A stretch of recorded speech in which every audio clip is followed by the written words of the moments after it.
तो हमारी चर्चा चल रही थी भारतीय अर्थव्यवस्था के परिचय को लेकर के कि भारतीय अर्थव्यवस्था वर्तमान रूप में किस रूप में है। भारतीय अर्थव्यवस्था का परिचय इंट्रोडक्शन देख रहे थे, तो इस परिचय को आगे हम आज बढ़ाएंगे, आगे इसकी चर्चा करेंगे। कल हमने पाया था कि भारतीय अर्थव्यवस्था बहुत मायनों पर अभी बहुत पीछे खड़ी हुई है ना, बहुत पीछे खड़ी हुई है। और उसी विषय वस्तु को आगे चर्चा करते हुए आज मैं आपको बताऊंगा कि भारतीय अर्थव्यवस्था में अत्यधिक दरिद्रता का कारण क्या है, ज़्यादा गरीबी का कारण क्या है। कल आपको बताया गया था कि ज़्यादा गरीबी है, बहुत ज़्यादा लोग गरीब हैं यहाँ पर, ठीक है, जीवन स्तर उनका असंतुलित है। उसका एक सबसे बड़ा कारण जो है जनाधिक्य है, लोग बहुत ज़्यादा हैं, जनाधिक्य यानी जनसंख्या का दबाव है बहुत ज़्यादा, है ना। तो लिख लीजिए, अगला कारण लिखिए, जनाधिक्य की स्थिति, लोगों के अधिकता की स्थिति, जनाधिक्य, इसे बोलते हैं जनसंख्या का दबाव, जनसंख्या का दबाव या जनाधिक्य। ये जो है भारतीय अर्थव्यवस्था का एक और बहुत बड़ा कारक है, जिसके कारण जो है समस्याएं बनी हुई है, जनाधिक्य की स्थिति। अब बताइए जनसंख्या किस गति से बढ़ रही है। एक समय तो गति बहुत ज़्यादा थी जनसंख्या के बढ़ने की गति, आपको शायद पता होगा 1921 को महान विभाजक वर्ष कहा जाता है। ये तो आज़ादी के पहले की कहानी है, ठीक है। महान विभाजक वर्ष इसलिए कहा जाता है कि इस साल जनसंख्या क्या हो गया, माइनस में चली गई। पहली बार हुआ कि भारत की जनसंख्या माइनस में, निगेटिव में चली गई। ग्रोथ रेट जहाँ बढ़नी चाहिए थी वो घट गई अचानक से। क्यों हो गया, क्यों ग्रोथ रेट घट गई? ये इस कारण नहीं कि लोगों ने इस जनसंख्या को कम करने में प्रयास किया। बात ये हो गई कि अंग्रेज़ों के द्वारा भारत में स्वास्थ्य सुविधाओं को मुहैया नहीं कराया गया। स्वास्थ्य सुविधाओं पर सबसे खस्ता हालत यदि किसी सुविधा की है भारत में, तो स्वास्थ्य सुविधा की आज़ादी के पहले रही है ना। तो अचानक से फेमाइन आ जाते थे, अकाल आ जाते थे और बहुत बड़ी संख्या में लोग मर जाते थे। और उसका कारण ये होता था कि जो बहुत बड़ी संख्या में लोग मरते थे, उस कारण से 1921 में जनसंख्या की वृद्धि क्या हो गई, निगेटिव में चली गई, माइनस में चली गई। इसे बोलते हैं महान विभाजक वर्ष जनसंख्या का। इसके बाद से जनसंख्या बड़े ही तीव्र गति से बढ़ी और 1971 आते आते जनसंख्या का प्रभाव बहुत और तेज़ी से बढ़ा। 24% ग्रोथ रेट आ गई जनसंख्या के बढ़ने में। 10 की जो वृद्धि होती है 24% क्रॉस करने लग गई। इसलिए आप देखते होंगे अब क्या किया सरकार ने, परिवार नियोजन के लिए बहुत सारे प्रोग्राम चलाए गए। आपको याद हो या आज जानते हो कि 1975 में जब इमरजेंसी लगी थी, तो उस इमरजेंसी के दौरान क्या किया जा रहा था, नसबंदी की जा रही थी, है ना। तो ऐसे भी प्रोग्राम करने ज़बरदस्ती, ताकि जनसंख्या ना बढ़े, है ना। और एक चीज़ और, 1971 को आधार वर्ष बना दिया गया अभी जनसंख्या का, हर चीज़ को लेकर के। क्योंकि भारत में जितना भी आप देखते हैं ना, सीटों का आवंटन है, राज्यसभा लोकसभा हर जगह पे, राज्यसभा लोकसभा हर जगह सीटों का आवंटन कर दिया गया, है ना। तो ये जो आवंटन है, इस आवंटन का आधार जनसंख्या ही बनाया गया, जनसंख्या के आधार पे ही सीटों का आवंटन बनाया गया। तो कहीं ना कहीं पे एक चीज़ आपको ये समझना पड़ेगा कि जो जनसंख्या आधार है, यदि हम जनसंख्या को आधार बना रहे हैं, तो कोई भी राज्य, कोई भी स्टेट क्यों जनसंख्या कम करेगा, क्योंकि उसके यहाँ तो सीटें बढ़नी है। कोई भी राज्य क्यों जनसंख्या कम करेगा, क्योंकि उसके यहाँ तो सीटें बढ़नी है। इसलिए सरकार ने संविधान में 1971 को ही बेस ईयर बना दिया गया। 1971 के आधार पे ही अभी सीटें रहेंगी। ये कब तक रहेंगी, 1926 तक रहेंगी, 2026 तक रहेंगी, 2026 तक अभी इसको चेंज नहीं किया जाएगा। 2026 के बाद देखा जाएगा कि चेंज करने की स्थिति है कि नहीं है ना। उसका प्रभाव भी देखने को मिला। अभी इस बार की जनसंख्या वृद्धि कितनी रही बताइए, 10 की जनसंख्या वृद्धि कितनी % रही, 17.7%। ये 10 की जनसंख्या वृद्धि, जो कि बहुत ही सकारात्मक लक्षण दिखाता है ना। तो चलिए अब इसमें भी लिख लीजिए, भारत में जनाधिक्य भारत में जनाधिक्य की स्थिति पाई जाती है। भारत में जनाधिक्य की स्थिति पाई जाती है। 2001 से 2011 के दौरान, 2001 से, देखो यहाँ पे सेंसस का कुछ मैं मैटर दिए दे रहा हूँ आपको, जनसंख्या से क्वेश्चन जो आते हैं, एक दो क्वेश्चन यहीं से हो जाएंगे। 2001 से 2011 के दौरान भारत की दशकीय जनसंख्या वृद्धि 17.7%। दशकीय, 10 वर्ष में कितना बढ़ गई? 17.7%। भारत की दशकीय जनसंख्या वृद्धि 17.7%। अब मुझे कोई बताएगा वार्षिक कितनी है? वार्षिक कितनी थी? 1.64%। लिखिए आगे, एवं 17.7% एवं वार्षिक वृद्धि दर 1.64% है। ये याद रख लेना, ये आंकड़े याद कर लेना है। देखो जनसंख्या का समय अब ख़त्म होने वाला है। 2020-2021 में नई जनगणना आ जाएगी, 20 से ही, तो अभी क्वेश्चन ज़्यादा पूछे जाएंगे।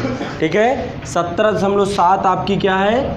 दशकीय वृद्धि। 164 याद कर लीजिए, यानी 1.64, ये आपका है वार्षिक जनसंख्या वृद्धि। इतने परसेंटेज से बढ़ रही है आपकी जनसंख्या वृद्धि। 2011 के आंकड़ों में ये आया, दशकीय और वार्षिक, ये दोनों याद रखना है। तो 1.64% है। अर्थात इन 10 वर्षों में भारत की जनसंख्या 18.8 करोड़ बढ़ गई।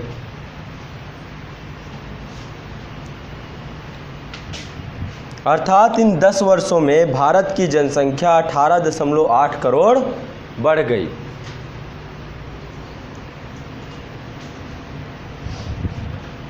यानी कि हम हर 10 साल में एक देश पैदा कर देते हैं, है ना। छोटे तौर पे देखा जाए तो हर एक 10 साल में एक पूरा देश का देश भारत में पैदा हो जाता है। ब्राज़ील की जनसंख्या कितनी है? 19 करोड़, है ना, 19.5 करोड़ है। उससे ज़्यादा तो हमारी यूपी की है। यदि यूपी एक अलग से देश बन जाए तो 5वें नंबर पे आएगा पूरे विश्व में जनसंख्या के आधार पे। तो हर 10 साल में भारत एक देश तैयार करता है, प्रोडक्ट हो रहे हैं, देश बन रहे हैं। लैंड नहीं है, बस ज़मीन ये भर होना चाहिए।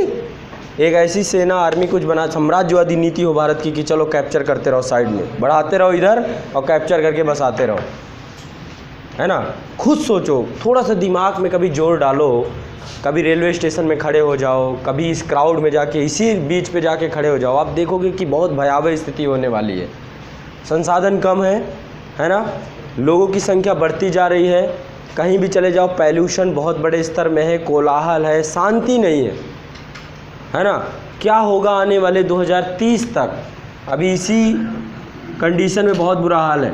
2030, 2040, 2050 तक क्या होगा पता नहीं भारत का, यदि इसी गति से जनसंख्या बढ़ती रही। क्योंकि वास्तव में भारत एक ऐसा देश है जहाँ पे संसाधन वास्तव में बहुत सीमित है। संसाधन नहीं है हमारे पास जो है उनका दोहन हो चुका है या हो रहा है, ख़त्म हो रहा है।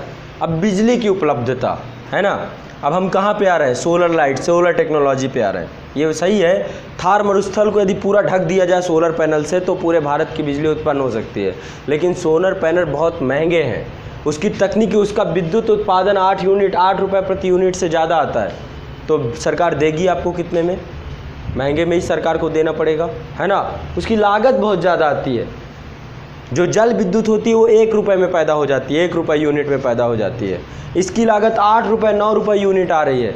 तो कहीं ना कहीं पे ये भी जो है बहुत ज़्यादा दुखदायी बन जाएगा, क्योंकि दरिद्रता है, गरीबी है, इतना पैसा नहीं हमारे पास कि हम उसको परचेज कर पाएंगे, है ना। तो बहुत सारी ये जनसंख्या ही सबसे बड़ी समस्या है वास्तव में, और कोई भी राजनेता और नेता इसकी चर्चा नहीं करेगा, ये भी ध्यान रखिएगा, क्योंकि ये चुनावी मुद्दा बन जाता है लोगों को। तो जनसंख्या लाभांश ये सब भ्रम है, कोई लाभांश नहीं होने वाला है। जनसंख्या डेमोग्राफिक डिविडेंड ये सिर्फ एक महज कल्पना है। अमेरिका से तुलना करते हैं आप, अमेरिका विश्व में एक ऐसा देश है जिसका लैंड 4थे नंबर पे आता है, इतना लैंड है उसके पास, लेकिन आबादी सिर्फ और सिर्फ 33 करोड़ की आबादी है उसके पास, इससे ज़्यादा नहीं। किससे तुलना कर रहे हैं हम? किससे तुलना कर रहे हैं? चाइना वर्ल्ड में 3rd लार्जेस्ट लैंड है उसके पास। आपको शायद नहीं पता, कभी चाइना के मैप को देखिएगा बड़े गौर से, चाइना के मैप को बड़े गौर से देखिएगा तो आधे क्षेत्र में जो तिब्बतन प्लेटू है वहाँ से जुड़ाव रखने वाला जितना क्षेत्र है, यूगर प्रांत जो भी है, उस क्षेत्र में जैसे मैं चाइना का मैप है तो ऐसे यदि लकीर खिंचा दूँ तो इस क्षेत्र में कोई नहीं रहता भी है तो टोटल आबादी सिर्फ 5 से 6% लोग रहते हैं यहाँ पे। मैक्सिमम आबादी चाइना की इस क्षेत्र में रहती है, तटीय क्षेत्रों में। यहीं पर आप देखेंगे संघाई है, बीजिंग है, जितना भी मैक्सिमम ये हरा भरा आपको क्षेत्र दिखाई देगा, इस क्षेत्र में नहीं रहता। तो कल के दिन चाइना के पास तो विकल्प है, यहाँ भेज देगा। हमारे यहाँ तो आप कहीं भी चले जाइए, कोई ऐसा क्षेत्र नहीं बचा भारत में जहाँ पे जनसंख्या का दबाव ना हो, है ना। और यदि जनसंख्या हम बसाते हैं, मान लो हिमालयी क्षेत्रों में हम बसाना शुरू कर देते हैं, तब तो स्थिति और भी दूभर हो जाएगी। वहाँ पे आप बिजली ले जाओगे, सब ले जाओगे, देख रहे हो आपदाएं आ रही हैं बड़े स्तर की, है ना। तो पर्यावरण अवनयन एक बहुत बड़ी समस्या बन के खड़ा हो जाएगा, इन्वायरमेंटल डिग्रेडेशन, है ना। तो बहुत सारी समस्याओं का उपाय एक ही है, जनसंख्या का नियंत्रण करना। जनसंख्या वास्तव में एक बड़ा विस्फोट बन गई, है ना। अभी तो देखते हो ना, हम लोग चिकन खा लेते हैं, मुर्गे खाते हैं ना, बकरे खाते हैं, सब कुछ खाते हैं। क्यों भाई? इनकी संख्या ज़्यादा हो गई तो कल के दिन ये भी इन्वायरमेंट को क्षति पहुंचाएंगे, है ना। उसी प्रकार से अब इंसान की भारत में अब देख रहे हो कितना, इतनी ज़्यादा आबादी हो के करेंगे क्या बताओ? ना शिक्षा की उपलब्धता हो पाएगी, ना स्वास्थ्य की उपलब्धता हो पाएगी, ना पेयजल मिल पाएगा, ना स्वच्छता मिल पाएगी, कुछ नहीं मिल पाएगा। सिर्फ और सिर्फ परेशान, हैरान, चारों तरफ तबाही मची हुई है, इधर भीड़ लगी हुई है, उधर भीड़ लगी हुई है, ठीक है। सब दोषारोपण कर रहे हैं सरकार को कि सरकार मुझे, अरे कहाँ से देगी भाई? जिस गति से सरकार संसाधन बढ़ा रही है उस गति से तो जनसंख्या बढ़ रही है। कितनी सर्विसेज क्रिएट करेगी सरकार बताओ? कहाँ से लाएगी रोजगार? कितनों को देगी रोजगार और कैसे देगी रोजगार? समझ रहे हैं? सिर्फ और सिर्फ एक उपाय भारत की समस्याओं का जनाधिकार। अर्थव्यवस्था हमारी इसी कारण पिछड़ी हुई है। क्या है? जस्ट वो माल्थस का नियम लगेगा। माल्थस ने क्या कहा था? एक चिंतक था माल्थस ने कहा कि जनसंख्या जो होती है वो संसाधन जो होते हैं समानांतर श्रेणी में बढ़ते हैं, एपी में बढ़ते हैं। पढ़ा है? समानांतर श्रेणी, गुणोत्तर श्रेणी, हरात्मक श्रेणी पढ़ा होगा। तो माल्थस ने कहा कि संसाधन समानांतर श्रेणी में बढ़ते हैं और जनसंख्या गुणोत्तर श्रेणी में बढ़ती है, जीपी में बढ़ती है, AR²। और ये कितना होता है? AD, ठीक है। जनसंख्या आपकी जीपी में बढ़ रही है, संसाधन एपी में बढ़ रहे हैं, यानी जनसंख्या का दबाव संसाधनों पे लगातार। जैसे कि क्या होगा, यदि ये 1 बढ़ेगा तो मान लीजिए ये भी 1 है, ठीक है। ये 2 बढ़ गया, ये कितना बढ़ेगा? 1 का स्क्वायर, ठीक है। 1 के बाद यहाँ पे ये भी मान लीजिए 2 हो गया, दुगना हो गया। ये 3 बढ़ेगा लेकिन ये 4 बढ़ेगा, ये 4 बढ़ेगा लेकिन ये 16 बढ़ेगा। ये जनसंख्या इस गति से चलेगी, जनसंख्या इस गति से चलेगी और संसाधन इस गति से चलेंगे। जब ये 5 होगा तो ये 25 होगा। तो माल्थस ने कहा कि इसका एक ही उपाय है। क्या? एक बहुत ही भयंकर तबाही आएगी, प्राकृतिक आपदा आएगी। बचा दिल्ली में एपी सेंटर आ गया, है ना। दिल्ली में एपी सेंटर बन गया, भूकंप जोन, 7 रिएक्टर का भूकंप आ गया, 5 मिनट तक खत्म कहानी। एक साथ 15 लाख 20 लाख लोग खत्म। यही होगा, माल्थस का कहना है। प्राकृतिक आपदाएं इसको नियंत्रित करेंगी। ये क्वेश्चन यूपीपीसीएस अभी 2017 में ही पूछा गया था माल्थस के इस नियम को, ठीक है। तो कहीं ना कहीं पे हमें इस पे ध्यान देना पड़ेगा। परिवार नियोजन ये सरकार नहीं कर सकती है, ये हमें खुद सोचना पड़ेगा कि आने वाली पीढ़ी को हमें शिक्षा देना है कि नहीं देना। अरे भाई 2-3 बच्चे होंगे मान लो, तो हम उनको शिक्षा भी तो दे पाएंगे, नहीं तो शिक्षा क्या दे पाएंगे आप उनको? क्या जीवन दे पाएंगे? कोई जीवन स्तर नहीं होगा उनका, है ना। आप खुद परेशान हो जाएंगे और आने वाली आपकी पीढ़ी भी परेशान हो जाएगी। चलिए उसको साइड पे रखते हैं, आगे बढ़ते हैं। 7 जनवरी 2014 को जारी संशोधित 7 जनवरी 2014 को जारी संशोधित भारत की जनसंख्या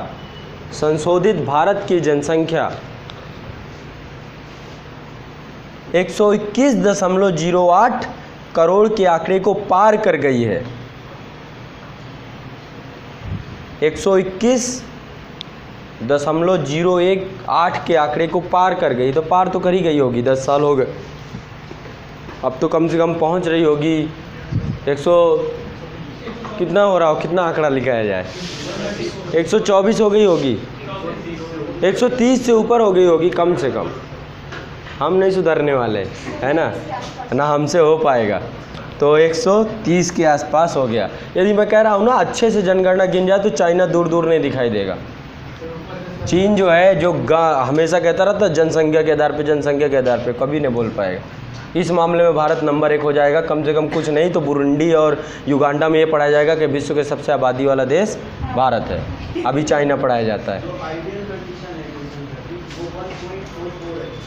1.44 वो तो अभी मैं पढ़ाऊँगा, वो TFR वगैरह वो अभी चर्चा करेंगे क्या है, कितना करना चाहिए। 2.1 हमें अपना TFR रखना है, क्या रखना है, वो सब अभी चर्चा करेंगे। वो जब जनगणना वाले टॉपिक पे आते हैं। नेक्स्ट, इसी पे आगे और 2 लाइनें जोड़ लीजिए। जो विश्व की कुल जनसंख्या का 17.5% है, जो विश्व की कुल जनसंख्या का 17.5% है, तो विश्व की टोटल जनसंख्या में भारत की जनसंख्या का योगदान 17.5% है। जो विश्व की कुल जनसंख्या का लगभग 17.5% है, जबकि भारत के पास विश्व के कुल भूमि के क्षेत्रफल का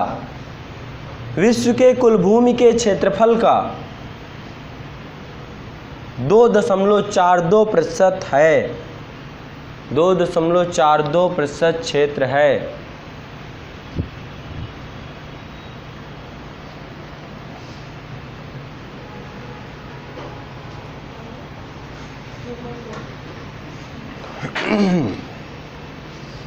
यहीं पे कुछ आंकड़े लिख लीजिए। सबसे पहले जीडीपी में अर्थव्यवस्था के विभिन्न क्षेत्रों का क्या योगदान है। जीडीपी में अर्थव्यवस्था के विभिन्न क्षेत्रों का क्या योगदान है, पहले उसे लिख लीजिए। लिखिए, जीडीपी में विभिन्न क्षेत्रों का योगदान। जीडीपी में विभिन्न क्षेत्रों का योगदान 2017-18 के आंकड़े लिखवा रहा हूँ। देखो, हमारी इकोनॉमी में, भारतीय अर्थव्यवस्था में 3 क्षेत्रक हैं, प्राथमिक, द्वितीयक और तृतीयक। ठीक है, तो तीनों क्षेत्रों के बारे में क्या किसका योगदान है। पहला क्षेत्र में कृषि का योगदान। प्राथमिक क्षेत्र में कृषि आता है, कृषि का योगदान है 17.6%, 17.6% कृषि का योगदान है। उद्योग का योगदान कितना है? 29.7% उद्योग का योगदान है, 29.7% उद्योग का योगदान है। और सर्विस सेक्टर सबसे ज़्यादा 52.7 सर्विस सेक्टर का योगदान है। तृतीयक सेक्टर जो है हमारा, प्राथमिक सेक्टर 17.6%, द्वितीयक सेक्टर 29.7% और तृतीयक सेक्टर हमारा 52.7%। आंकड़े कब के? 2017-18 के आंकड़े हैं, ये लिख लीजिएगा कोष्टक में। 2017-18 के आंकड़े हैं ये, इकोनॉमिक सर्वे 2017-18 के अनुसार। ठीक, आर्थिक समीक्षा 2017-18 के अनुसार कृषि के आंकड़े। यहाँ पर आपका ये उद्योग सेक्टर है और ये आपका सर्विस सेक्टर है, प्राथमिक, द्वितीयक और तृतीयक। अभी इन सबको डिटेल से पढ़ेंगे, आगे आने वाले समय में मैं सब लिखवाऊंगा अभी। नेक्स्ट एक चीज़ और लिख लीजिए, रोजगार में कौन कितना योगदान दे रहा है। दूसरे नंबर में लिखिए, कुल रोजगार में विभिन्न क्षेत्रों का योगदान 2017-18 के अनुसार। कुल रोजगार में विभिन्न क्षेत्रों का योगदान 2017-18 के अनुसार लिख लीजिए। कृषि दे रही है 47.1%, प्राथमिक सेक्टर का योगदान है 47.1%। इतने लोग यहाँ पे काम कर रहे हैं, 47.1 घटा है, काफ़ी घट गया। उद्योग 24.4%, उद्योग में 24.4%, उद्योग 24.4%। और तीसरा क्या है आपका? तीसरा है आपका सर्विस सेक्टर 28.5%, 28.5%। तो ये भी कभी आंकड़ों में पूछा जाता है, नहीं पूछा जाता है, ऐसे लिखते हो, कुछ लिखते हो, ये लिखना है। ठीक है, जब इकोनॉमी से संबंधित कोई ऐसे आता है, एग्रीकल्चर से आ जाता है, मान लो कृषि से संबंधित आ जाता है कि भारत में कृषि से संबंधित आधुनिक क्या कदम उठाए जाने चाहिए, तो ये पहले ये लिख दो कि कृषि के पास कितना रोजगार, जीडीपी में योगदान कितना है कृषि का और कितना उसका वो है। यूज करिए सब आंकड़ों को। नेक्स्ट आगे बताइए, भारत में कितनी आबादी ग्रामीण क्षेत्रों में रहती है, कितनी शहरी क्षेत्रों में रहती है। भारत की कितनी आबादी ग्रामीण क्षेत्रों में रहती है, कितनी शहरी क्षेत्रों में रहती है। शहरी नगरीकरण कितना है हमारे यहाँ पे, पूरे भारत की बात कीजिए 31.1%। ये आबादी आपकी नगरों में है, लगभग 31% ही मान लीजिए। 31% आबादी नगर में रहती है आपकी, शहर वाले क्षेत्र में। तो बाकी कितनी बची, 69%, 69 ये आपकी ग्रामीण क्षेत्रों में रहती है। तो अब मुझे बताइए गरीबी कितनी है, ग्रामीण क्षेत्रों में गरीबी कितनी है, शहरी क्षेत्रों में गरीबी कितनी है बताइए। रंगराजन समिति बनी थी, कब बनी थी रंगराजन समिति, 2011 और 12 में एक समिति बनाई थी। योजना आयोग एक संस्था थी, अब तो नहीं रही, योजना आयोग को रिप्लेस कर दिया नीति आयोग ने। तो योजना आयोग ने एक रंगराजन समिति बनाई थी 2011-12 में। तो उसने एक रिपोर्ट दी थी, उस रिपोर्ट के आधार पे ग्रामीण क्षेत्रों में गरीबी लिख लीजिए, ग्रामीण क्षेत्रों में गरीबी है 30.9%। रंगराजन समिति की रिपोर्ट के अनुसार ग्रामीण क्षेत्रों में गरीबी कितनी है, 30.9%, 30.9%। और शहरी क्षेत्रों में 26.4%, 26.4% शहरी क्षेत्रों में। 26.4, आंकड़ों में गड़बड़ मत कीजिएगा। ग्रामीण क्षेत्रों में कितनी है 30.9%, शहरी क्षेत्रों में कितनी है 26.4%। ठीक है, ये रंगराजन समिति की रिपोर्ट के अनुसार, इसी को काफ़ी मानक रिपोर्ट माना गया। तेंदुलकर रिपोर्ट आई थी तो बहुत विवादित हो गई थी, है ना, उसमें बाद में भी चर्चा करेंगे। नेक्स्ट, भारत के विकसित राज्य कोई बताइए, कौन कौन से राज्यों को विकसित कहा जाता है भारत के। केरला को विकसित राज्य की श्रेणी में लाते हैं हम पैसे के आधार पे। केरल में आपको पता है कि पैसा नहीं है ज़्यादा, वहाँ पे सामाजिक जीवन अच्छा है, सोशल लाइफ अच्छी है, शिक्षा का स्तर अच्छा है, स्वास्थ्य का स्तर अच्छा है। लेकिन पैसे के मामले में केरला थोड़ा ना अमीर है। ये तो आपका हरियाणा, यहाँ सामाजिक जीवन नहीं है लेकिन पैसा बहुत है।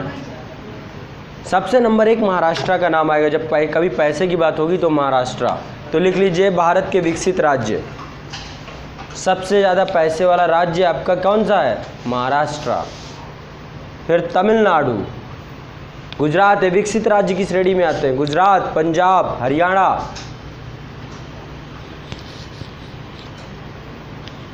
महाराष्ट्र, तमिलनाडु, गुजरात, पंजाब, हरियाणा, ये विकसित राज्यों की श्रेणी में है। टॉप 5 लिखवा दिया मैंने। भारत के बीमारू राज्य बताइए। बिहार लिखिए, भारत के बीमारू राज्य जो बीमार हो गए हैं, तबीयत खराब है ना, लिखिए बिहार बीमारू, बिहार नंबर 1। क्यों, शिक्षा का स्तर सबसे नीचे, पैसे का स्तर सबसे नीचे, निर्धनता बहुत है बिहार में। एक समय भारत का गौरव कहा जाता था बिहार, मगध साम्राज्य, मौर्य काल, गुप्त काल सब केंद्र था। तो वही होता है ना, वो जो मैंने आपको एक स्ट्रक्चर बताया था ना कि अप डाउन्स वाला, वही चल रहा है बिहार के साथ। अभी डाउन चल रहा है इस समय। कौन सा साम्राज्य चल रहा है बिहार में, अभी लालू साम्राज्य था, अब नीतीश साम्राज्य चल रहा है। तो इस साम्राज्य में बिहार की जनता खस्ता हालत में है। ठीक है, शिक्षा का स्तर सबसे कम, साक्षरता सबसे कम है, गरीबी सबसे ज़्यादा है। सबसे ज़्यादा क्यों गरीबी और क्यों शिक्षा के स्तर, सबसे ज़्यादा जनसंख्या घनत्व है। जनसंख्या यहाँ भी इंटर है, इतनी जनसंख्या है। बिहार का आदमी हर जगह मिल जाएगा, यूपी के भैया हर जगह मिल जाएंगे, टेंशन लेने की ज़रूरत नहीं है हम लोगों को। जहाँ भी जाएंगे हिंदी वाले जब पक्का मिल जाएंगे, चाहे आप मलेशिया चले, युगांडा, बुरुंडी में भी मिल जाएंगे। कहीं नहीं छोड़ रखा बिहार और यूपी वालों ने, क्या करें, है ना। तो भारत के विकसित राज्य, आपको शायद पता नहीं होगा, मैं जानकारी के लिए बता देता हूँ। मॉरीशस का प्रधानमंत्री, मॉरीशस की राष्ट्रीय भाषा क्या है, भोजपुरी। और वहाँ का जो प्रधानमंत्री है वो बिहार का आदमी है, बिहार में भारतीय मूल के हैं,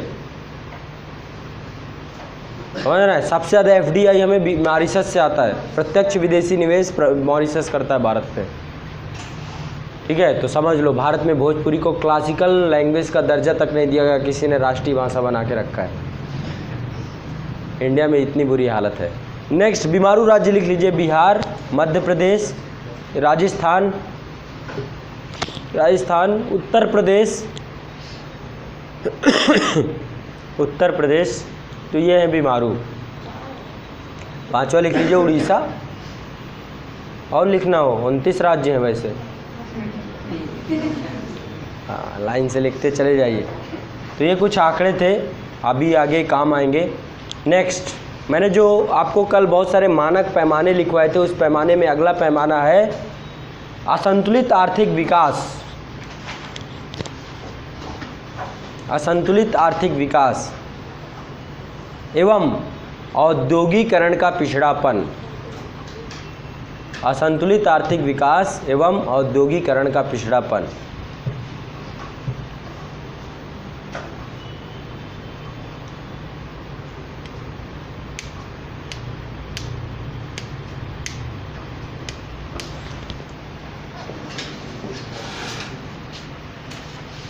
तो हमारे यहाँ पे उद्योग का स्तर बहुत ख़राब है। मैंने आपको बताया था कि जो विकासशील अर्थव्यवस्थाएं होती हैं, जब विकसित अर्थव्यवस्था के रूप में परिवर्तित होती हैं तो 3 चरणों से गुजरती है।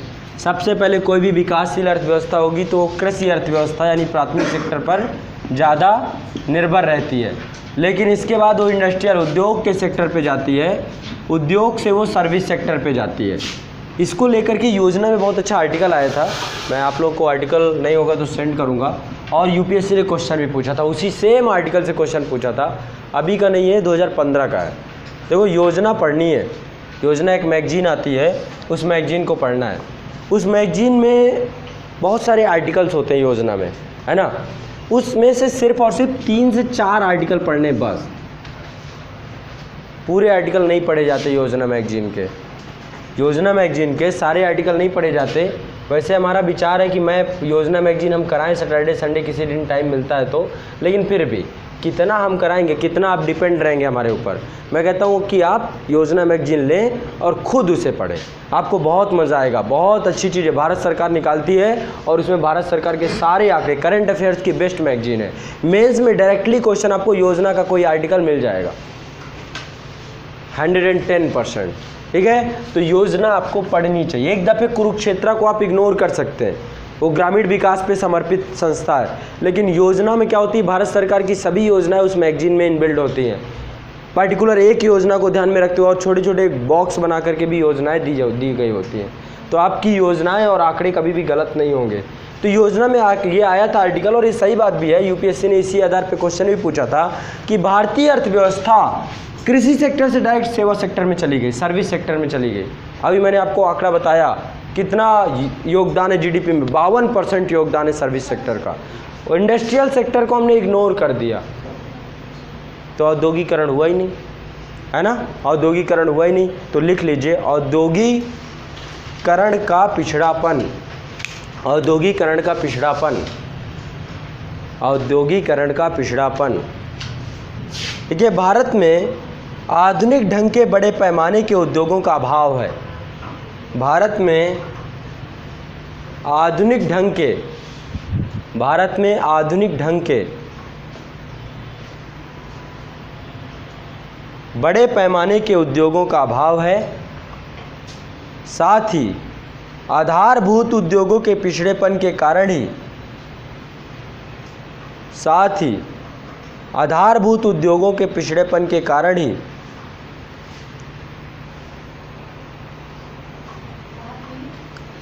आधारभूत उद्योगों के पिछड़ेपन के कारण ही अर्थव्यवस्था में तीव्र विकास के लिए आवश्यक पृष्ठभूमि तैयार नहीं हो पाती है। आवश्यक पृष्ठभूमि तैयार नहीं हो पाती है।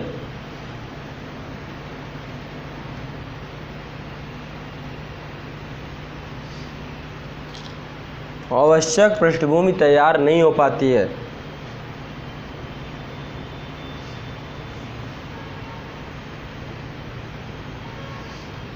जिस कारण से भारतीय अर्थव्यवस्था आज भी संतुलित आर्थिक विकास को प्राप्त करने में असमर्थ है। आज भी संतुलित आर्थिक विकास को प्राप्त करने में असमर्थ है।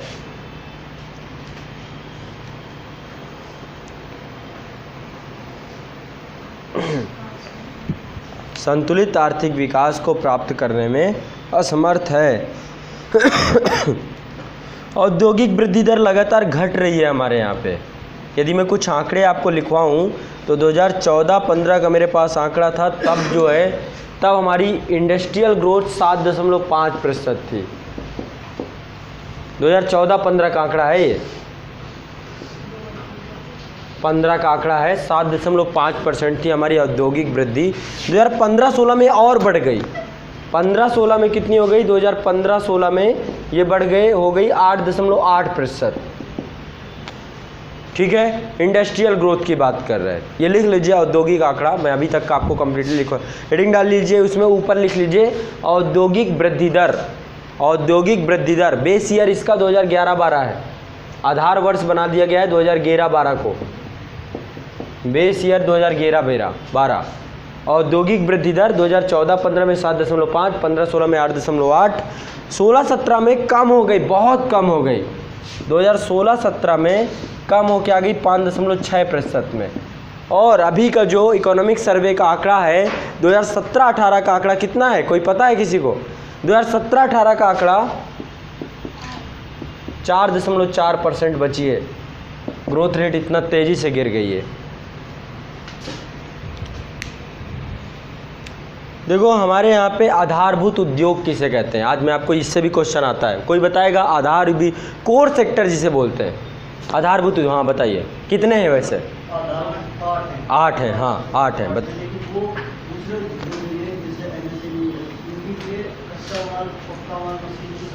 सब कुछ प्रोवाइड कराते हैं, बिल्कुल। कौन कौन से बताइए? पेट्रोलियम है, रिफाइनरी उत्पाद, लिख लीजिए, लिखते भी जाइए, जो बताते जाएं लिखते जाइए। वर्डिंग ऊपर लिख लीजिए, भारत के आधारभूत उद्योगों की वृद्धि दर, साथ में मैं वृद्धि दर भी लिखवा लेता हूँ। भारत में 8 आधारभूत उद्योग, 8 हैं, 8 आधारभूत उद्योगों की वृद्धि दर। 2017-18 का आंकड़ा लिखेंगे हम लोग, ठीक है? 2017-18 इकोनॉमिक सर्वे का आंकड़ा है ये।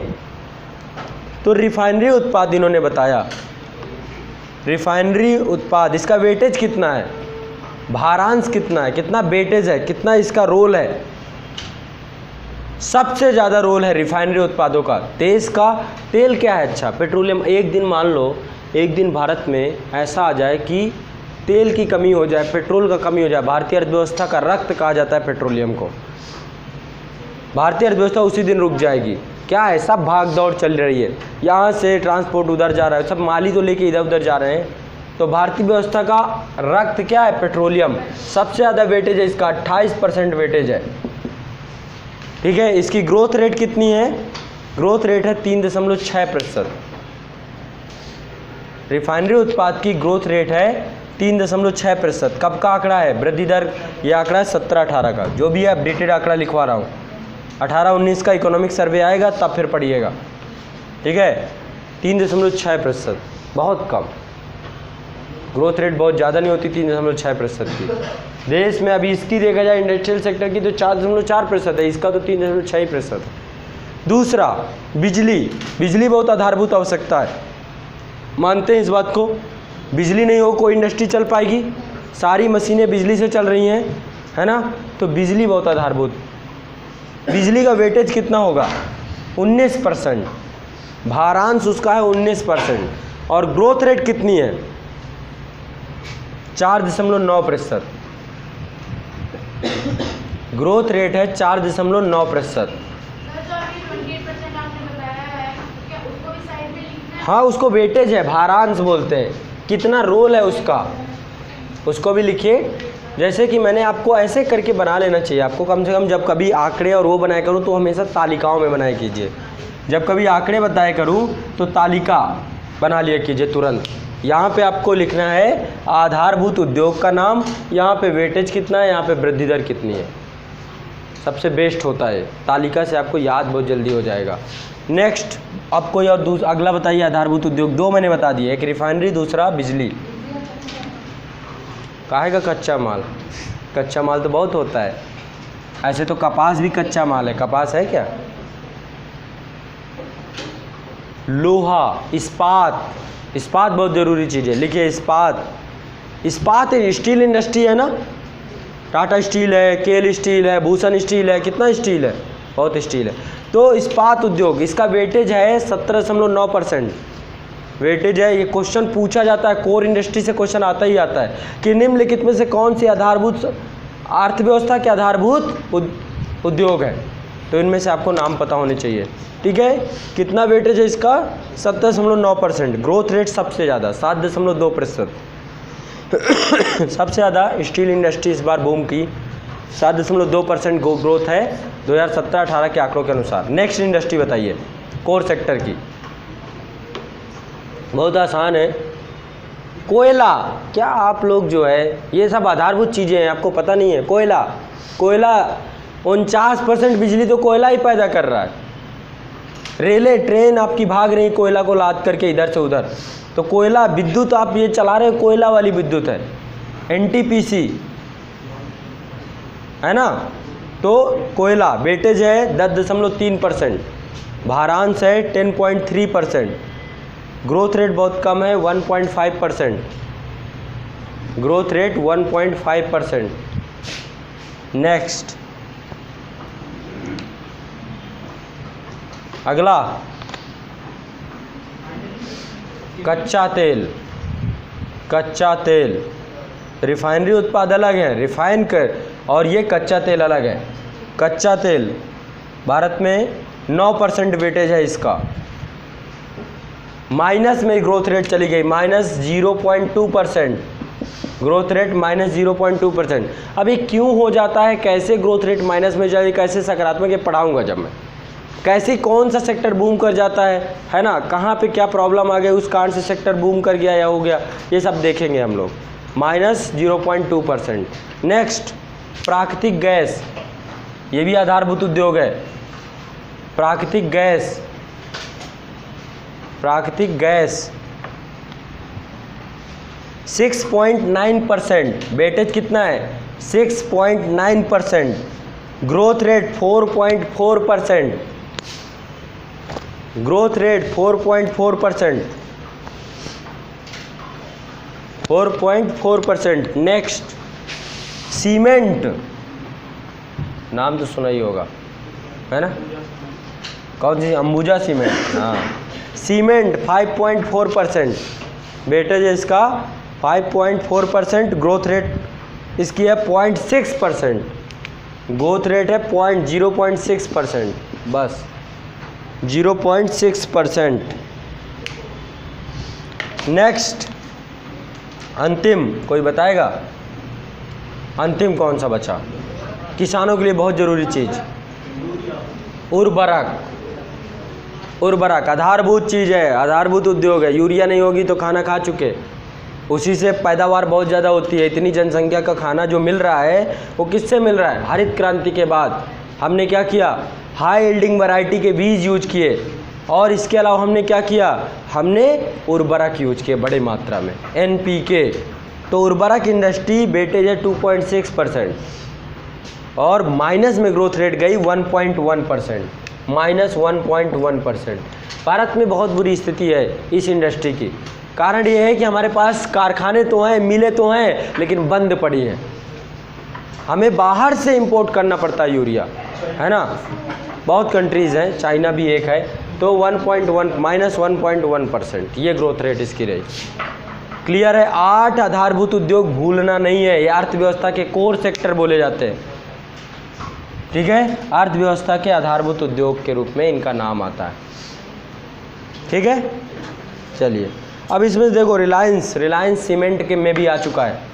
रिलायंस सीमेंट आती है, पता है आपको? Reliance cement sector core sector में इंटर कर रहा है रिलायंस। रिफाइनरी उद्योग में आ चुका है बहुत पहले ही, है ना। बिजली भी बना रहा है। ठीक है, टेलीकॉम सेक्टर तो मान लो अलग है, कोर सेक्टर में नहीं आता, वो सर्विस सेक्टर के अंतर्गत है। इसके अलावा और कहाँ पे है? कच्चा तेल निकालता है, जामनगर इंडस्ट्रीज़ वगैरह बनी हुई है, रिलायंस की है पूरी, जामनगर गुजरात में। तो 4 से 5 सेक्टर में रिलायंस इंटर कर चुका है। डिफेंस भी आ गया है, अनिल अंबानी जो है उनकी कंपनी डिफेंस, रिलायंस डिफेंस आ चुकी है। तो रिलायंस इस समय भारत के सभी कोर सेक्टर को कैप्चर कर रहा है धीरे धीरे, है ना। और अब तो मुकेश अंबानी को ये समझ में आ गया है कि आने वाला समय किसका है, डिजिटल इंडस्ट्री का है।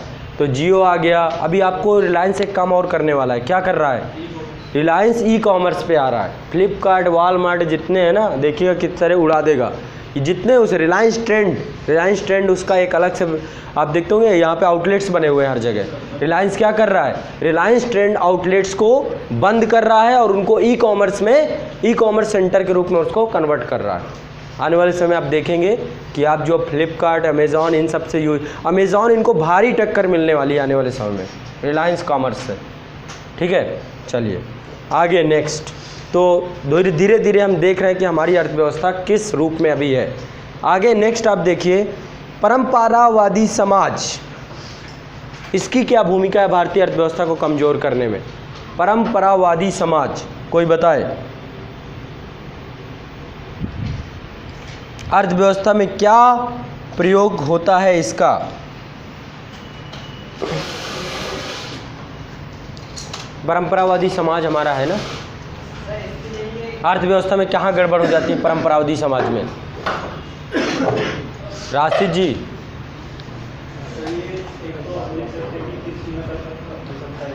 क्या निश्चित उत्पादन में, कृषि उत्पादन, परंपरावादी समाज हमारा कृषि उत्पादक समाज है, ये आप कह रहे हैं। समाज में कृषि उत्पादन में की परंपरावादी सोच को रखता है। अच्छा, सर ऐसे कर सकते हैं सर, जैसा छोटी जो जाति के लोग होते हैं सर, वो अपना उद्योग थे, छोटे उद्योग थे, उनको लोगों ने बड़ी जो कई कास्ट के थे उन्होंने उनको दबा दिया, उन्हें आगे नहीं आने दिया। परंपरावादी समाज की सोच ऐसी है, जी सर। आज भी हैं, सब हैं गांव में, आपको बढ़ई भी मिलेगा, लुहार भी मिलेगा, सब मिलेंगे। वो नहीं करें तो ये क्या करें।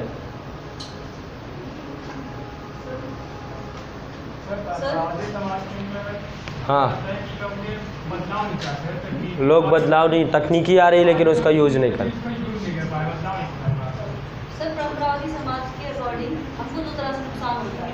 एक तो सर जनसंख्या वृद्धि होती है, परंपरावादी समाज उत्तरदायी चाहिए, अपना उत्तराधिकारी चाहिए हाँ, सबको, हाँ। तो जनसंख्या उसके लिए बढ़ती जाती है। और सर एक और होता है कि जो पिता की भूमि होती है उसको पार्टों में डिवाइड कर देते हैं।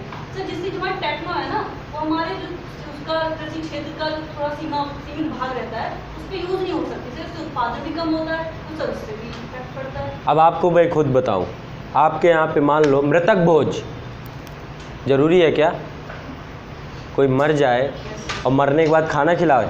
परंपरावादी समाज क्या होता है, कर्ज में लेकर के वो दावतें होती हैं, लोग लोन में फंस जाते हैं, कर्ज में, विवाह, दहेज, ये सब क्या है, परंपरावादी सोच है। लोग कर्ज में लेके शादी करते अपनी बच्ची की, ये परंपरावादी समाज है। क्या हुआ, आप देखो अर्थव्यवस्था में 1 रुपये भी यदि आप कमाते हो तो भारतीय अर्थव्यवस्था को क्या कर रहे हो, सहयोग दे रहे हो।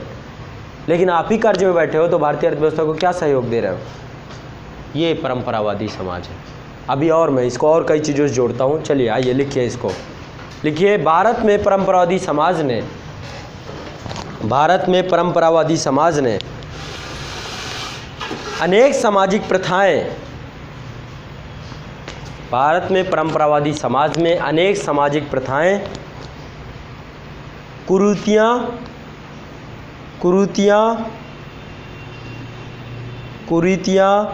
तथा अंधविश्वास बुरी तरीके से व्याप्त हैं, जिनका अर्थव्यवस्था पर बहुत बुरा प्रभाव पड़ता है।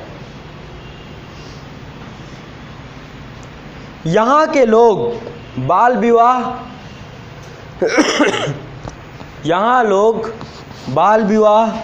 मृतक भोज,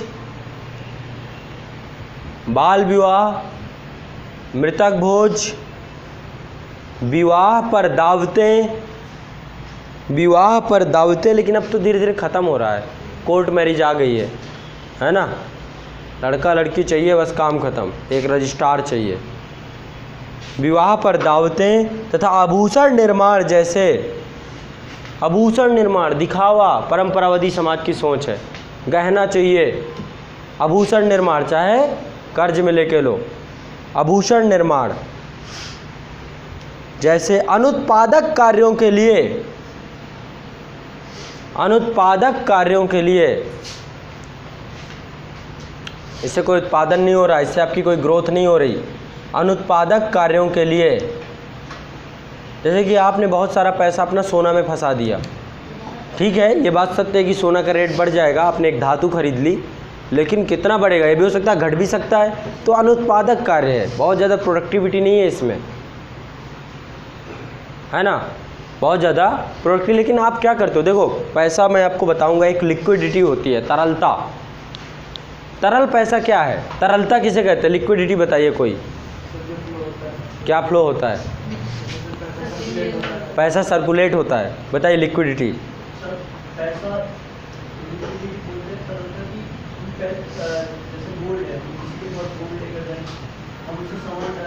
गोल्ड ज़्यादा लिक्विड है कि आपके पास जो पेपर करेंसी है वो ज़्यादा लिक्विड है?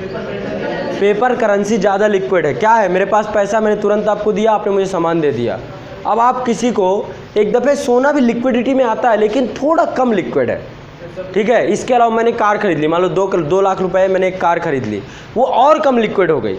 अब मुझे ज़रूरत पड़ेगी कार, पहले ढूंढ रहा हूँ, बेच रहा हूँ, कोई खरीद रहा है, मेरे मन मुताबिक खरीद रहा है तो ठीक है, नहीं खरीद रहा है तो नहीं, ठीक है, वो और कम लिक्विड हो गया, समझ रहे हैं। तो आपने खरीद लिया, उसको रख लिया, ठीक है, आपको लगा कि कम लिक्विड, ठीक है। जैसे ज़मीन है, ज़मीन आपने खरीद लिया, वो भी कम लिक्विड है, वो भी आप तुरंत नहीं बेच पाएंगे यदि आपको अभी तत्काल ज़रूरत पड़ जाए। क्यों? क्योंकि आपकी क्या है, आपकी एक डिमांड होती है कि भाई ये रेट चल रहा है, इस रेट का आपको एक व्यक्ति भी चाहिए, वो उस रेट का खरीदार भी होना चाहिए, ठीक है। तो अभी लिक्विडिटी वगैरह मैं आगे पढ़ाऊंगा, जब धन की तरलता, कौन कितना लिक्विड है, क्या होती है लिक्विडिटी, आगे अभी चर्चा करेंगे। तो यहाँ पर लिख लीजिए इसको, आभूषण निर्माण जैसे अनुत्पादक कार्यों के लिए कर्ज लेकर अपव्यय कर देते हैं, अपव्यय कर देते हैं और ऋणग्रस्तता के जाल में फंस जाते हैं, और ऋणग्रस्तता के जाल में फंस जाते हैं।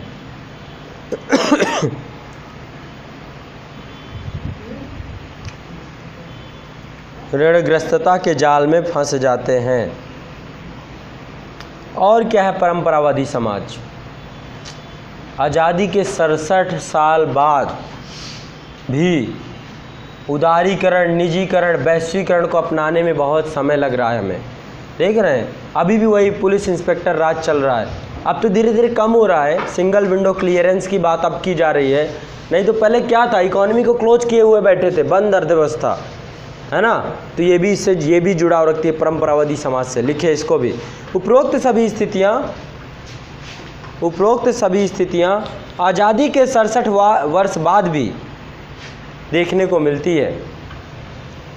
उपरोक्त सभी स्थितियाँ आज़ादी के 67 साल बाद भी देखने को मिलती हैं। आज़ादी के 67 साल भी बाद भी देखने को मिलती हैं, जबकि अर्थव्यवस्था में कई आर्थिक परिवर्तन, जैसे उदारीकरण, निजीकरण, वैश्वीकरण, जबकि अर्थव्यवस्था में कई आर्थिक परिवर्तन जैसे उदारीकरण, निजीकरण, वैश्वीकरण, निवेश नीति, व्यापार नीति, उद्योग नीति,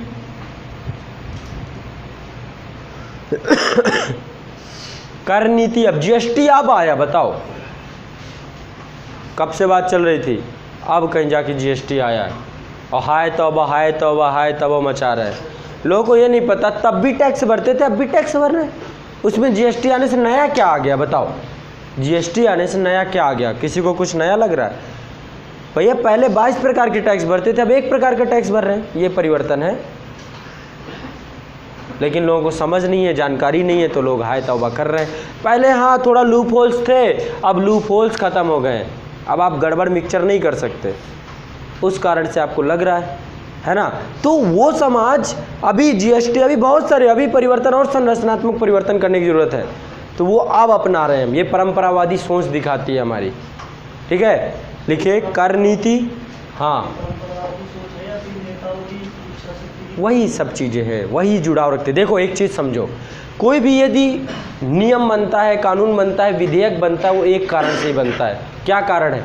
कस्टम्स, समाज की प्रथाएं, समाज की नीतियां। जनता जैसा समझ रखेगी वैसे ही प्रथा विद्यमान होगी। जैसे अभी हमारे यहाँ पे समलैंगिकता को अपराध घोषित किया गया है। कोई भी समलैंगिक जीवन नहीं व्यतीत कर सकता है। अब हमारी सोच, हमारे समाज की सोच है। पहले तो सती प्रथा को भी हम एक सही चीज़ मानते थे। आने वाले समय में कस्टम बदलेंगे, लोगों की सोच बदलेगी और उसको यहाँ पर कानूनी तौर पे स्वीकार किया जाएगा। समझ रहे हैं? तो जैसे कस्टम है, जैसी सोच है, जैसे जीएसटी एक सोच आई, सरकार की भी सोच आई। सरकार कौन बैठा हुआ है सरकार में? हमारे प्रतिनिधि तो बैठे हुए हैं। जब वो ऐसे लोगों को आपने भेज दिया तो वो लोग अब वहाँ पर जा कर के परिवर्तन करते हैं। पीछे तो जनता बैठी हुई है ना, जनता की सोच ही तो वहाँ तक पहुँचती है। एक आदमी के रूप में जनता की सोच पहुँच जाती है। आप अपना नेता किसे चुनते हो? जहाँ पे आपको अपनी सोच दिखाई देती है कि ये मेरे सोच से कनेक्ट कर रहा है। वैसे भी भारत का चुनाव निर्वाचन प्रणाली का ढांचा बहुत दोषपूर्ण है। उसमें कोई बहुत बड़ा परिवर्तन क्या है? कोई आदमी 67 सीटें पा जाता है, जीत जाता है, कोई 65 पाता नहीं, जीतता है। 65 लोगों ने तो इसे एक्सेप्ट नहीं किया ना, इस आदमी को, है ना। आधे लोगों ने इसे एक्सेप्ट नहीं किया, आधे लोगों ने कर लिया तो ये नेता बन गया। आधे लोगों का नेता तो ये बना ही नहीं ना। तो हमारे यहाँ की प्रणाली दोषपूर्ण है। फिर भी बहुमत इसी के पास है, ज़्यादातर लोग इसी के पास है। बहुमत का रिस्पेक्ट है भारत में। क्यों? अभी हमारे अंदर समझ नहीं है इतनी कि हम एक बहुत अच्छी शासन प्रणाली उठा लें जिसमें हमारा राइट टू, क्या बोलते हैं, डायरेक्ट डेमोक्रेसी की तरफ हम मूव कर जाएं। वो तभी हो सकता है जब एक शिक्षित समाज वर्ग पैदा हो जाए भारत में, तब हम डायरेक्ट डेमोक्रेसी में चले जाएंगे। नहीं तो भारत में तो कोई काम अब हो ही नहीं पाएगा। अभी देखते हैं ना, भारत में विपक्ष नहीं विरोध है। भारत में विपक्ष नहीं है, विरोध है। हर चीज़ का विरोध करना है, चाहे जितनी अच्छी से अच्छी चीज़ आ जाए, सिर्फ विरोध करना है, विकल्प नहीं बताना। कोई भी विकल्प नहीं बताता। सब यही कहते हैं ये चीज़ खराब है, सरकार ये पॉलिसी लेके आई, ये खराब है। उससे पूछो विकल्प क्या होना चाहिए, नहीं पता, लेकिन ये खराब है। समझ रहे हैं?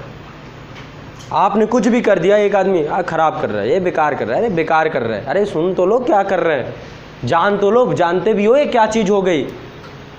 समझ रहे? लोग स्वच्छ भारत अभियान तक को क्रिटिसाइज करने के लिए बैठे हुए हैं और लोग कर रहे हैं क्या हुआ क्या नहीं हुआ। अरे कुछ भी हुआ हो नहीं हुआ हो, एक सोच पैदा हो गई, लोग कम से कम चर्चा करने लग गए। 5 साल के अंदर यदि सोच पैदा हो जाए कि स्वच्छता नाम की कोई चीज़ होती है, भारत में शौचालय बन गए, लोग बाहर जाना कम हो गई संख्या। ये भी एक बड़ी बात होती है। तो है बहुत सारी चीज़ें, लेकिन हमारे यहाँ क्या है, विपक्ष नहीं है, विरोध है। डायरेक्ट डेमोक्रेसी की तरफ हम नहीं जा सकते अभी। तो जो आपने कहा कि यहाँ पर, ठीक है, यहाँ पर कस्टम्स बनाते हैं नीतियाँ, कस्टम्स अभी समाज के ऐसे हैं, उसी कार्ड से नीतियाँ बन रही हैं। नेक्स्ट एक और कर नीति के बाद लिखिए भूमि अधिग्रहण नीति। भूमि अधिग्रहण नीति, अभी इसको लेकर भी बहुत विवाद है। लैंड एक्विजिशन बिल कई बार आया और सदन के पटल से गिर गया। भूमि अधिग्रहण, फिर इसके बाद ऑर्डिनेंस लाया गया उस पर, ऑर्डिनेंस भी किसी तरीके से। तो भूमि अधिग्रहण नीति, बीमा और बैंकिंग जैसे क्षेत्रों में, बीमा एवं बैंकिंग जैसे क्षेत्रों में संरचनात्मक परिवर्तनों को अपनाया तो गया, संरचनात्मक परिवर्तनों को अपनाया तो गया, लेकिन भारत की परंपरावादी सोच ने, लेकिन भारत की परंपरावादी सोच ने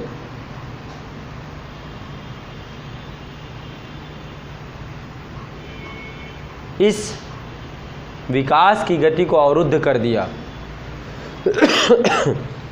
इस विकास की गति को अवरुद्ध कर दिया, है ना। हमें 1-2 पीढ़ियाँ लग जाएंगे चीज़ों को बदलने में। जाति व्यवस्था, अब आप खुद देखो, आपकी पीढ़ी शायद जाति व्यवस्था से ऊपर उठ चुकी है ना। अब हम नहीं सोचते, हम धार्मिक उन्मादों से ऊपर उठ चुके हैं। अब हमें नहीं पता, हमें विभिन्न धर्मों के प्रति विभेद नहीं दिखता है, ये पहले होता था। तो हमारी आने वाली हुई पीढ़ी और बेहतरीन होगी। 1-2 पीढ़ी बाद भारत बहुत सुंदर बनने वाला है ना। ये जो अनुत्पादक चीज़ें हैं, इनसे उभर करके लोग अब अपने काम पे लग रहे हैं। ठीक, नेक्स्ट यातायात एवं संचार के साधनों की कमी, यातायात एवं संचार के साधनों की कमी है कमी कि नहीं है कमी, बताइए बताइए, है कमी कि नहीं है कमी? है कमी। इतने ऑटो चलते हैं, इतने रिक्शे सब देख रहे हैं, पूरे देश में नहीं चलते। बात यह है, मैं भाई ये समझाना चाह रहा हूँ कि देश में यदि कोई क्षेत्र बहुत खनिज उत्पादन वाला प्रमुख रिच क्षेत्र है, वहाँ से खनिज संसाधन उस क्षेत्र तक पहुँचने में बहुत समय लग रहा है जिस क्षेत्र में खनिज संसाधन है ही नहीं, कच्चा माल का अभाव है ना। तो कहीं ना कहीं पे यातायात संचार साधनों की कमी है, ये चीज़ जो आप एग्री करेंगे है, बिल्कुल है। नेक्स्ट, बाजार की अपूर्णता, इसमें भी क्या कुछ लिखना, हर चीज़ में बस छपवाते रहो, छापने की आदतें बनी है, अब इसमें कुछ नहीं, लिख लो, इतना तो बुद्धि है ना। नेक्स्ट, बाजार की अपूर्णताएं, बाजार अपूर्ण है, कैसे अपूर्ण है बताइए, बाजार में क्या कमियां हैं, कोई बताए।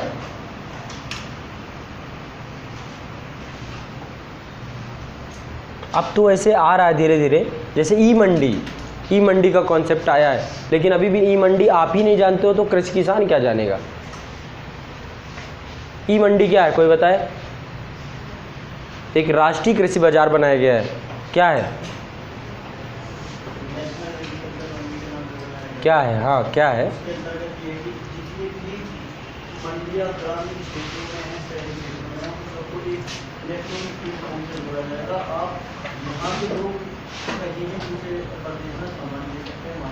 APMC एक्ट है, अभी चल रहा। अभी क्या होता है देखो, अभी पढ़ाऊंगा APMC एक्ट वगैरह क्या होता है। अभी क्या होता है, जैसे आप किसान हो, ठीक है, सब किसान होंगे, कोई है कि किसान ना हो, हैं किसान हो आप यदि, तो क्या होता है कि आप अपना अनाज काट के लाते हैं, लाने के बाद आपकी पर्टिकुलर जहाँ पे मंडी होती है वहाँ जाते हैं। वहाँ पे क्या होता है, बहुत मंडी पर्टिकुलर फड़ बोलते हैं उसे, वहाँ पे लोग जाने के बाद क्या होता है कि वहाँ पे बहुत सारे दुकानदार होते हैं, वहाँ पे नीलामी होती है आपके अनाज की, है ना, APMC एक्ट के तहत, और नीलामी के हिसाब से आपको बाज़ार भाव मिलता है। लेकिन क्या हो रहा है अभी, वो सब क्या करते हैं, आपस में कार्टेल बना लेते हैं, आपस में, इससे ज़्यादा तो मूल्य लगाना ही नहीं है, और किसान चंगुल में फंस जाता है। सरकार ने क्या बना रखा है, NSP MSP minimum support price बना रखा है, न्यूनतम समर्थित मूल्य सरकार ने बना रखा है, लेकिन फिर भी किसान को उतना पैसा नहीं मिलता जितना उसका मूल्य होता है, नहीं मिलता। क्यों? क्योंकि APMC एक्ट के तहत कृषि मंडियों में जितनी भी दुकानें हैं उन्होंने क्या कर रखा है, APMC एक्ट का दुरुपयोग कर रहे हैं, और सब कागजों में नीलामी होती है, सब कुछ होती है, लेकिन ऐसा होता कुछ नहीं है वहाँ पे। तो सरकार ने क्या किया, एक पोर्टल बना दिया, राष्ट्रीय कृषि बाजार, और उस बाज़ार में आपको क्या करना है, आप इंटरनेट के माध्यम से देख सकते हैं कहाँ पे क्या मूल्य चल रहा है, कहाँ पे क्या भाव चल रहा है, और ट्रेड कर सकते हैं। उसी आधार पे आप अपने चीज़ों को, ठीक है। अभी ये सब चीज़ें जागरूकता का अभाव है, चीज़ें नहीं पता, तो अभी बाज़ार की अपूर्णताओं को धीरे धीरे कम किया जा रहा है। जैसे कि अभी अब मोबाइल लेने हम जाते हैं तो क्या करते हैं, तुरंत सर्च मारते हैं क्या चल रहा है फ्लिपकार्ट में, क्या चल रहा है अमेजॉन में, कम हुआ तो उसके दिमाग ख़राब कर देते हैं, और ज़्यादा हुआ तो चुपचाप खरीद लेते हैं, बताते भी नहीं कि इतना महंगा है वहाँ पे, है ना। तो कहीं ना कहीं पे ये सब जो है धीरे धीरे बाज़ार पूर्ण हो रहा है, ई-कॉमर्स ने बाज़ार को पूर्ण बना दिया है, ठीक है। तो लिखिए इसको, बाज़ार की अपूर्णताओं में लिखिए, भारत में बाज़ार की अनेक अपूर्णताएं एवं कमियां हैं। भारत में बाज़ार की अनेक अपूर्णताएं एवं कमियां हैं। जैसे क्या क्या कमियां हैं लिख लीजिए, जैसे उत्पादन के साधन, उत्पादन के साधन इनका अभाव है, उत्पादन के साधन, विशेषकर श्रमिक, विशेषकर श्रमिक, विशेषकर श्रमिक एक स्थान से दूसरे स्थान तथा एक व्यवसाय से दूसरे व्यवसाय में अनेक कारणों से गतिशील नहीं हो पाते। एक स्थान से दूसरे स्थान, विशेषकर श्रमिक एक स्थान से दूसरे स्थान